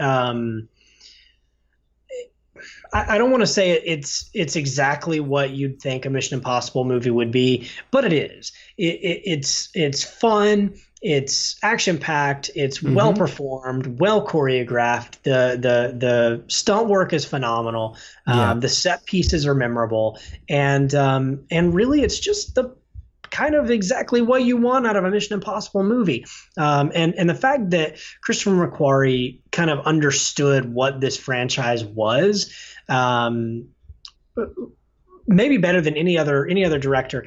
And so since you talked about Tom Cruise being Ethan Hunt and Ethan Hunt maybe not having as much character and all this stuff, I would say this is where Christopher McQuarrie kind of excelled, where the other movies, except for maybe 3, didn't. It bothered to give Ethan Hunt some character here. Yep. So not only is he super vigilant, not only is he just so crazy good at what he does, but he actually has developed a sense of ownership over his team that there hasn't been before. And I think Rogue Nation really solidified that these people are his people. And I think that this almost father-like, leadership role really suits that character. And it never becomes sappy. Like, you never see a scene where he's like, man, I love you, whatever. Like he's just always, leading by example and bringing out the best in his team because he is the best. And so I really, really enjoyed that. And maybe for the first time there's a little bit of actual ramifications to an injury. So in this film, Ethan Hunt goes underwater and has to be rescued and brought back with a defibrillator. Is that what you call it? Defibrillator. Defibrillator. Whatever it is. I don't know. I'm thinking neuralizer from Men in Black. A disposalizer. Well, a suppository. Dude, if anything will wake you up from the dead, a suppository will do That's true. So whatever. The point is, so they bring him back, right? And then like for the next few scenes, I thought this the first time I watched it, and I thought it yesterday. Did I watch it yesterday, the day before? Whatever. I thought it again. You need to take your medication, Dustin. I know. It's late, man. Gotta take those suppositories. and so for the next few scenes, there was almost this question hanging over him of like, does he have brain damage now? Yeah. I don't know if you felt that way. Well, I didn't think it was permanent, but it definitely was one of those things where it's like, oh, they actually took the time to go to kill him for a second and then be like, okay, so he kind of drowned, so he's going to be a little fuzzy in the head for a bit. Do you remember in the third film, he's got like a poison in his system or whatever, he has Michelle Monaghan has to shock him back to, like, she has to shock him and kill him. Here's what happened. Yeah, he's got a he has like there's like a tiny little chip bomb thing that they shoot up through your nose into your brain, and that's how they kill you. Yeah. So he says you need to essentially neutralize it. You need to hit me with the defibrillator. That ought to be enough to short it out, and then you need to bring me back because she's a nurse. Right. Right. Yes, so, I do remember that. So awesome. So yeah, it was really, really awesome. But like, he comes right back, and there's like no sense of, this guy was dead. Yeah. But in this film, when they bring him back, he's like really quiet for a few scenes, and he's like almost like just looking at everything, kind of confused. And so obviously they're not going to give him like permanent brain damage, but like to retcon it like Rocky. I know, right? Right. But we don't talk about Rocky V. But they do bother to make you feel like, like that was real. Like he actually got hurt. Yeah. And so Christopher McQuarrie was the first person to do that in these films, I feel like. And so it really just made the film feel real, even though it's still obviously very heightened and very, lucky. Yeah. But it just felt real, and it felt like there was actual weight to what was happening. And so, I enjoyed the heck out of Rogue Nation. Yeah, I gave Rogue Nation 5 stars. Yeah, I would definitely give it. I think I would give it like 4 or 4.5. Yeah, totally. Yeah, dude, I gave it 5. I really thought about it, and I was like, well, why? But I gave it 5 because it was one of those where like I really just sat there the whole time, just in awe of the story, the plot, just the stuff unfolding. I was like, wow, I really, really loved the Elsa character. Yeah. I thought that Rebecca, as you see in this picture, Rebecca Ferguson is a fine physical specimen. Rebecca Ferguson, but seriously, but Rebecca Ferguson is also, she's able to she's so mysterious in this movie. It's insane. You really don't know for a while, like what's really, like it's slowly, you slowly figure out, like as they feed you, like, okay, here's what's really going on with her. And so you kind of have this feeling the whole time, like, okay, I think I know what her game is. But it'll make you doubt that, in almost every scene, like, oh, but is that just her being a double agent, or is this just her being a triple agent? What's she really doing? So the character, I bring up her being physically attractive because they have one shot of her in like a bathing suit because she's in a pool practicing holding her breath. She's not just lounging there waiting for Ethan Hunt to show up to look at her for a minute. Like she's like, okay, I'm gonna get out of the pool now and then talk to these people. And what I liked about the character was that she was, I'll say otherwise, just because we'll just give them that point, on the scale here. But really, even in that scene, I don't even think they did. But let's just say that in that one scene they sexualized her, right? Mm-hmm. There's none of that in the rest of this film. So from that standpoint, then just in the last movie, you have those pictures of Paula Patton in this dress. She's meant to just, which is appropriate to character. She's meant to distract this kind of womanizing dude to get some codes, but that's always kind of the excuse to put, attractive actresses in revealing dresses, which is, I'm completely fine with. But if you want to talk about what actresses are interested in doing, it might be one of those things that maybe kept Paula Patton from coming back to this franchise if indeed she was planned to.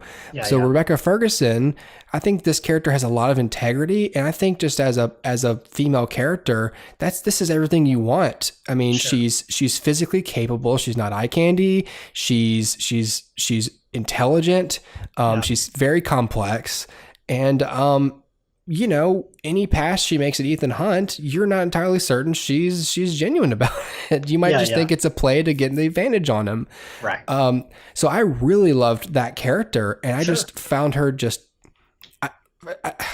again, I just bring up physical attractiveness because Rebecca Ferguson is magnetic to watch in this film. I couldn't take my eyes off her. Every little thing she did, every mannerism she was doing, I was constantly like, what is your motivation? What are you going to do? Right. I just found her so so magnetic in this movie. Sure. Equal to that of Tom Cruise. He does the same kind of stuff. I just genuinely, he does all these little things as he performs. So I just thought that as their characters are meant to be perfect matches for each other and meeting their matches, I think that these two actors are fantastic on screen together. Yeah. I think there's so much intrigue in this movie. The music is amazing. The cinematography is really good. Yeah. The lighting, the camera work, all of it. It's amazing to watch. Yeah. And the performances are great. And this is everything I would want in a movie. I want you know me, Dustin. I key in on logical fallacies. There's none of those in this film. There's nothing that happens where I go, then right. Why would that happen? So great stuff, especially in the ending confrontation with the syndicate, because a couple things could have happened that would have been like, oh, well, how do they movie their way out of this one? Right. And Ethan Hunt gives him an answer, and it's like, oh, well, that's interesting. And I think that's because Christopher McQuarrie, I mean, obviously any good screenwriter would know that, but Christopher McQuarrie is a great screenwriter. Yeah. He's an Oscar-winning screenwriter. He wrote The Usual Suspects. He wrote, I think he wrote Valkyrie. He wrote Valkyrie. I know he produced it. Yeah. But Christopher McQuarrie is no dum-dum when it comes to storytelling. He is a great storyteller. And as we see here, it's not just with words. He can do it with a camera too. Right. Exactly. Yeah. I love Rogue Nation. Well, so you might be wondering, like, all right, Dustin, like what gives, like, why give this a 4 or 4.5? Like, why not just say 5? Because I have to save the 5 for Fallout. So that's your tease. That's goodness gracious. Yeah. Hang on. Hey, can you go to bed, please? I was just telling everyone how good you were at not, do you want to say hello? Okay. Hey. You want to say hi? Do what your dad says. All right. Go to bed, okay? Hey, you come. Hold on, Dustin. I got to take myself off camera. Okay, I got you. Give me a kiss.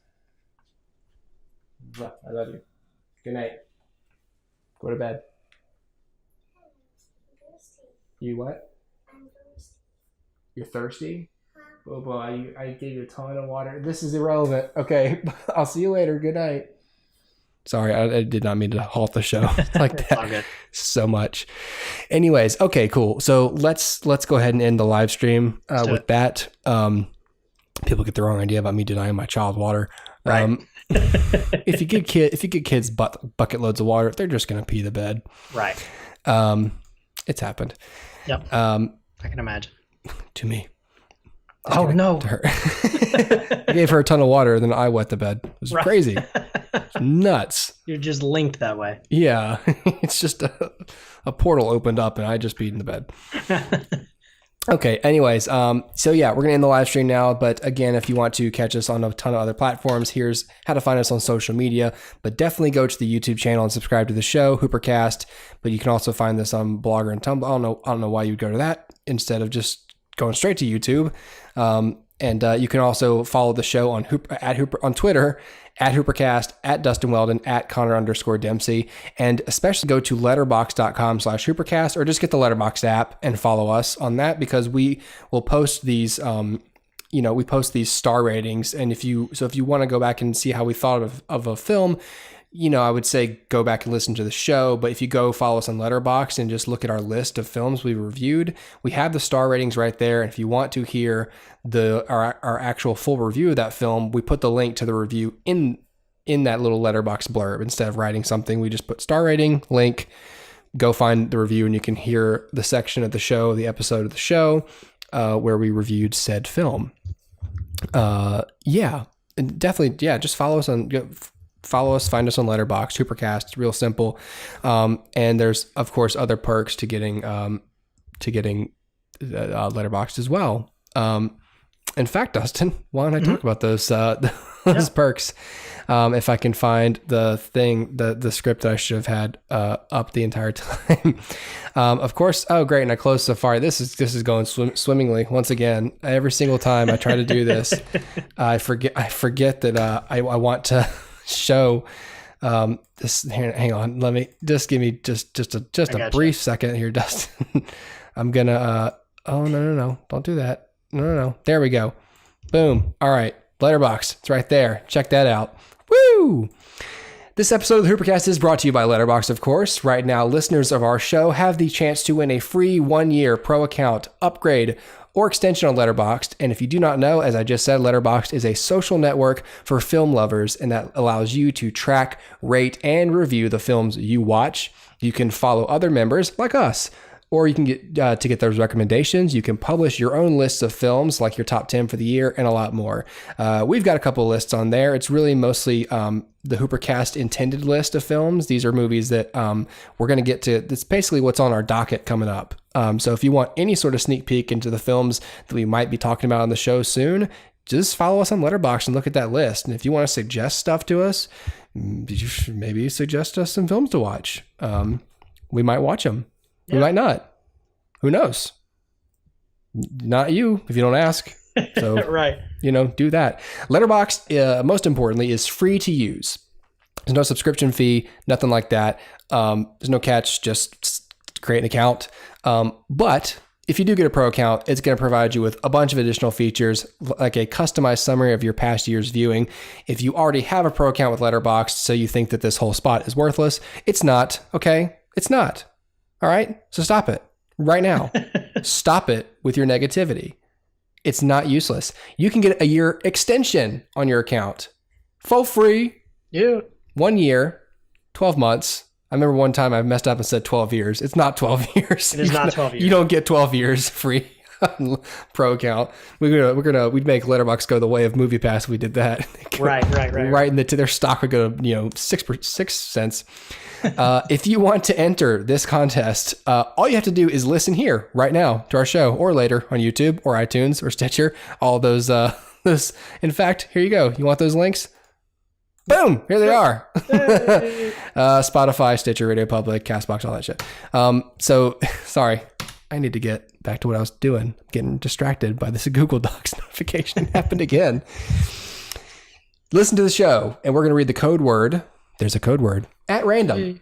Then send us an email at hoopercast@gmail.com. Enter the code word in the subject line and make sure you include your Letterboxd username in the email so that we know which account to reward. We kick the name up the ladder to Letterboxd and they find you based on your username. If you send us a code word and no other identifying markers, you're SOL, my friend. Woo! Down the river without a paddle and without a Letterboxd Pro account. The winner will be selected during the last show of each month. You can also follow our show on Letterboxd. Just search HooperCast. That's letterboxd.com, letterboxd.com, letterboxd.com, baby. Is that the jingle? That's it, letterboxd.com, baby. Your life in letterboxd.com. If you like letters and you like boxes, then come to letterboxd.com. They're never going to give us money. No, they won't. But because of that, I can do whatever I want with this spot. Okay, gotcha. I have full creative freedom on this whole thing here. It's much more fun to do this live than to pre-record this. The pre-tape is so boring. Do it just like this. Yeah. Anyway, letterboxd.com. The code word for this month, by the way, is lilypad. For August is lilypad. So if you want to, and I'm giving that to you for free right now on the live stream. I could have made you wait till Friday, but I didn't. Because we've already given you how much the show's going on. Oh my God. A long time. Woo! 100 minutes of live streaming for your ass today. So we're going to end that right now. So thanks for watching live on Facebook. Catch the Mission Impossible Fallout review on, you can find it on Facebook on Friday if you want, or go to the YouTube channel and subscribe just to be a friend. Mm-hmm. That'd be great. Yeah. Would you be my friend? I need to get off the live stream because I'm getting silly. I gotta quit this. All right, Dustin, go ahead and mute yourself real quick. We're gonna jump off the live screen. I have to stop right now. Goodbye.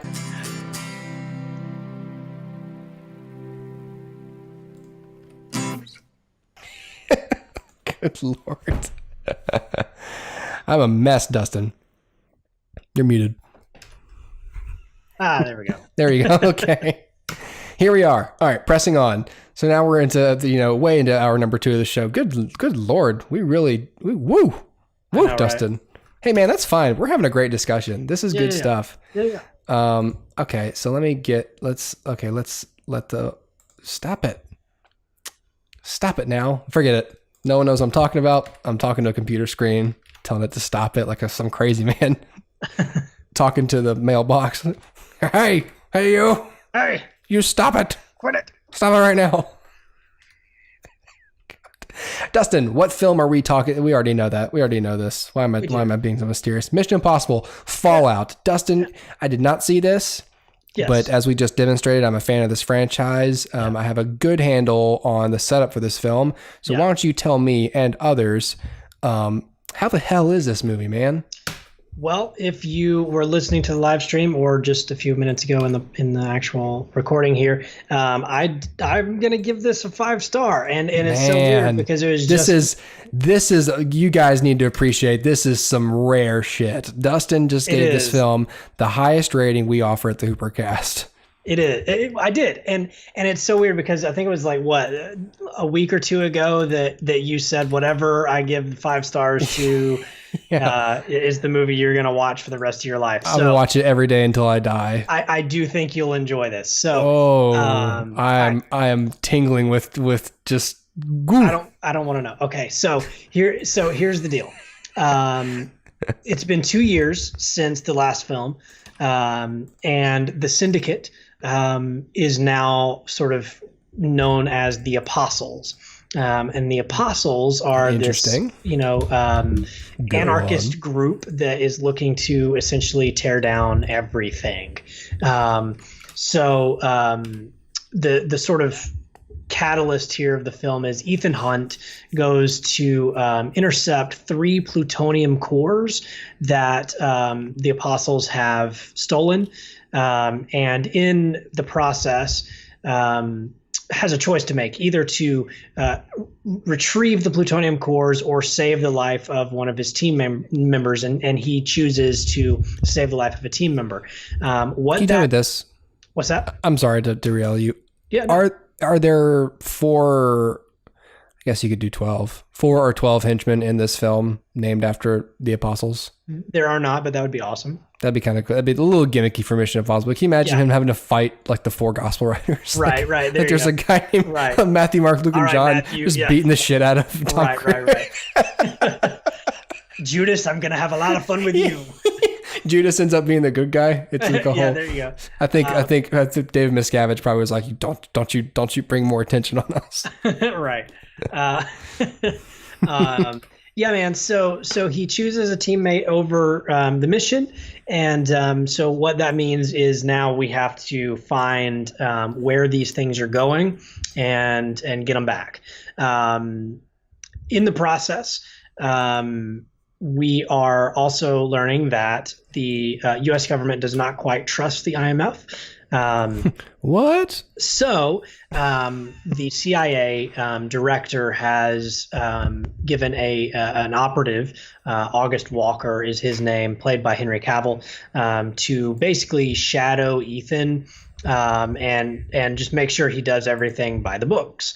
So it's the two of them as they start this journey to retrieve the plutonium cores, and of course along the way they'll get help with the rest of Ethan's team. But there's a lot of really cool twists and turns. Ving Rhames returns, Simon Pegg returns, Rebecca Ferguson returns, Sean Harris returns, and Alec Baldwin returns. And there's a couple other returning people that I'm not going to talk too much about. But the point is, it's a really good movie, man. Like the story is. One of the things about movies like this is they can become overly complicated. And I don't have a problem with a complicated plot. I think you can do a complicated plot really well. If you look at something like The Dark Knight, that's a complicated plot that's done really, really well. And then sometimes you can overcomplicate a plot, looking at something like Spectre. And when you have overcomplicated plots, then it becomes really easy to lose your way in it and lose your focus in it. And I'm not just talking about the audience, although that's true too, but the writer himself or herself can lose their way in it as well. And so what I love about this movie is it's at its core pretty darn simple. There are 3 things. You got to go find the 3 things. here's a guy who's going to help you find the three things. Here's some people that you know, and they're going to also help you find the three things that you got to find. It's really not a complicated thing. Now, it does snowball and become like sort of like a tree. It just sort of branches out and becomes different stories as well. But they all sort of relate. And so what you have here is a very simple story. That's good. That is very easy to focus on, very easy. Like if I wanted to spoil this movie, it'd be very easy to recount the entire movie. It's not like I'm like, oh wait, but did this happen before that or that happened before that? It's pretty linear, pretty very simple, clear. Very clear. And what that gives you the opportunity to do is focus on character. And so again, this isn't, a character driven story like, a Best Picture winner, but it's what it is maybe the best example of character development yet in the series. Wow. And so Christopher McQuarrie, which is so crazy for the sixth film. Yeah. For you to make that assessment, like the sixth film in this franchise does the best job with character development. And you'd think it would, yeah, exactly, because you'd think it would be the worst. Like, oh, this is when we start running out of steam. This is when we start, like, we don't think really maybe like the first or second film did the best with character usually. But I would say it's probably the best of the whole series. Like, that's good to hear, dude. So fun. And so just as to reassure myself, and I have the notes here, I wrote down like what the Rotten Tomatoes score of each of the movies is. So the Rotten Tomatoes score for the first film, 63. The second film, 57, so it went down. The third film is a 70, so we're back up and we're pretty even solid. better than the first one. Yeah. Which I think it was. What's that? Which it was. I mean, it was. Yeah, totally. And so Mission Impossible 4 and 5 both had a 93. Wow. And Mission Impossible 6 is sitting at a 97. So what's happening here is that as the series is progressing, they're understanding themselves better, and you're getting some of the best choreographed fights, some of the best choreographed stunt work that we've ever seen. There's a long, car chase in this film. And you'd think after 6 movies of long car chases, we'd be tired, but we're not. And it's so interesting that they're able to do what all the other movies do, but make it better. Yeah. Instead of it feeling like tired and worn out, it's better. Yeah. So I've said before, I'm a sucker for these movies. And that's true here too, but I think that the 5 really stands. I'm going to give it 5 stars. The performances are all great. I want to single out for a second Henry Cavill. Because for me, he was like the big question mark here, right? Because I've seen him in movies, but he only Superman movies. And we've talked about these movies. They are not the best movies, and certainly he is not the best written character in those movies. So I really didn't know if he would fit in or if like he would even be really that good of an actor. Dude's awesome. Like it's so crazy. Like they really pit him against Ethan Hunt in an interesting way. So he's sort of there to make sure Ethan operates by the books. So think of it almost like Michael Scott and Toby Flenderson. Like I'm here to make sure you do your job and do it well. So there's obviously some conflict there already. But at the end of the day, what's the best thing about it is that Ethan is one of those guys who's like, he's a good fighter, as evidenced, in Rogue Nation, but he is probably a little more cunning than he is. He's not like a truck. He's not just gonna like plow through his enemies. He's got to be cunning a little bit. Mm-hmm.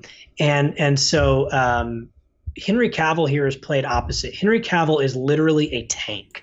Like, get in the guy's way, you get your face broken. And like that, so it's really cool dynamic between the two of them. In fact, the CIA director in the film, played by Angela Bassett, because Alec Baldwin's a secretary now. Yes, correct. So he's in charge of IMF, she's in charge of CIA, and so she says to Alec Baldwin at one point, "You prefer to use a scalpel, I use a hammer." So in reference to like the way that the way that Ethan Hunt would operate versus the way that Henry Cavill's character would operate. Mm-hmm. And so it's just a really cool, almost foil for him, throughout the film. And yeah, man, it's just so, there are twists and there are turns that I don't want to even talk about or get near, because I think they're just best, seen without any expectation. And one of the reasons why I always, when I go to the movies, I pretty much always have a good time. Like even dumb movies I can have a good time with. And so you would think that would mean I'd give everything a 5, but truth be told, one of the reasons why I don't give everything a 5 is because like rewatchability is a big thing for me. I want to rewatch it over and over and over again, and I can with this one. And another sort of reason, maybe in the back of my mind, is I don't like to talk movies up too much. Like, I don't like to sit here and go like, this is the best thing ever, because then when you see it, you're going to be like, well, it was good, but yeah. And there's a tendency for people to just assume that you're overblowing it, because that's what most people do. And I think you and I both try really hard to make our praise mean something. Right. On this channel. And and by the way, that's my benchmark for a lot of these movies I own that I'm rewatching is, do I want to own this? Because owning it means watching it over and over again. Because if I only want to see it like once or twice every couple of years, there's no reason to own a copy. I can just rent it. Yeah. Exactly. And so I don't want to talk this movie up too much. Because I want you guys to enjoy it the way that I did. This is best seen in a good crowd. This is best seen with good friends. This is best seen, in community, right? Because this is the part of the review I always get the saddest on, because I'm always like, I'm gonna watch it at home on my television. Right. But I'm unaffected by optimal theater conditions. Like, so you're right. The best place to see it is this. Yeah. Connor Dempsey always is the close second is always my earbuds on my iPad. And that's okay without my pants on, because it's still a really good movie. But look, I'm giving this 5 stars for a couple of reasons. Number 1, the story is clear and compelling. Number 2, the performances are really phenomenal and take these characters to places that I wasn't expecting. There's humor, there is tons of action, and there's a fair share of drama. And all of that makes for a rewarding experience, something that I'll want to rewatch over and over and over again. The set pieces in this film are great. The whole last chunk of this movie is like, it's so long and it feels long, but it's like, I don't want this to end. Keep going, keep making more fights. And so, the fact that like I didn't look at my watch, and the fact that like I was so just enthralled the entire time, it's a 5-star. It has to be a 5-star. Now, it also fills me with trepidation, because as I'm not a pessimist, but what I am is maybe I'm a little bit of a cynic in terms of Hollywood, but I do think that Hollywood has a tendency to ruin things. So it makes me worry that the next one's going to be like a terrible movie. Oscars. But yeah. But but if the franchise ended here, I'd almost be okay with it. That same guy, Patrick Willems, Patrick H. Willems, actually, is the name of the channel. Okay. He said what he would do is make one more. Yeah. he would make a 7th film and then kind of cap it off, because he's as much of a fan of these films as I am. Yeah. I'm not like a crazy fan of these films, but I really think this is, especially with 6 movies, this is a damn solid franchise. Yeah, totally. And the films seem to be getting better and better. So make one more, let McQuarrie write, and just keep the entire crew, and just cap it right off, because they're doing something right. Yeah. But you can't do that forever. Right. Exactly. Dig up McQuarrie's tweets I would be or something. on board with that. Do one more, conclude everything out, and just be done.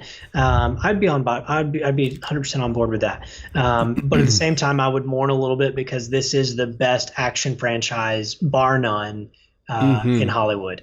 And I even love the second one. Like, I know everyone hates the second one, but like, I get so much enjoyment out of the last chunk of that movie too. It's still a good action movie. It's just a different style of action. It's a lot more, Asian early